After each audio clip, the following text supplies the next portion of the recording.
अस्सलाम वालेकुम वरहमतुल्लाहि वबरकातुहू। सफ़ा उर्दू प्री प्राइमरी स्कूल तहुरा बाग वागी रोड वज़ीराबाद नांदेड़ की जानिब से इस साल ऑनलाइन एजुकेशन का प्रोग्राम शुरू किया गया है, जिसमें आज हम जमात सगीर अव्वल से मजमून उर्दू से कहानी लेंगे। कहानी नंबर 4, इत्तेहाद में बड़ी ताकत है। प्यारे बच्चों, हम कहानी देखेंगे इत्तेहाद में बड़ी ताकत है। एक दरख्त पर अपने अपने घोंसलों में परिंदे रहा करते थे। वो सब आपस में मिलजुल कर रहा करते थे।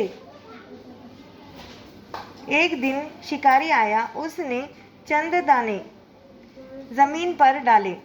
उन्हें देखकर सारे परिंदे नीचे आए, दाना खाने लगे। शिकारी ने उन पर जाल फेंक दिया। सारे परिंदे जाल में फंस गए। सब परेशान हो गए कि अब क्या करें। एक परिंदा बड़ा होशियार था।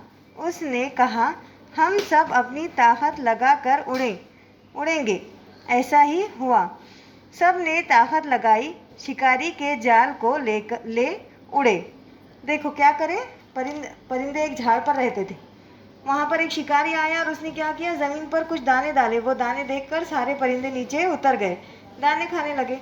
शिकारी ने क्या किए, उनके ऊपर जाल फेंके। जाल फेंकते ही क्या हो गए, सबके सब परिंदे उसमें फंस गए। अब सब अपनी अपनी जगह कोशिश कर रहे थे कि इसमें से कैसे निकले। तो उसमें से एक परिंदा बहुत होशियार था। उसने क्या कहा कि हम अलग अलग कोशिश नहीं करेंगे, हम क्या करेंगे, सब मिलकर एक साथ अपनी ताकत लगाकर उड़ेंगे और ये जाल को साथ में लेकर उड़ जाएंगे। वैसे ही हुआ, सब ने एक साथ मिलकर जैसे ही उड़े तो जाल साथ में लेकर उड़ गए। तो इस कहानी से हमें क्या सबक मिल रहा है, इत्तेहाद में बड़ी ताकत है। अगर किसी काम को सबको मिलकर अगर किया जाए तो काम मुकम्मल भी होता है और अच्छे से कामयाब भी होता है। प्यारे बच्चों, इस वीडियो को बार बार देखो, इस कहानी को याद करो, अपने वालिदैन और छोटे बहन भाई के सामने इसे दोहराओ। सफ़ा उर्दू प्राइमरी स्कूल के चैनल को सब्सक्राइब करो, लाइक करो, शेयर करो, ताकि नए आने वाले वीडियो की नोटिफिकेशन आपको मिले। नेक्स्ट वीडियो में मुलाकात होगी। अल्लाह हाफ़िज़।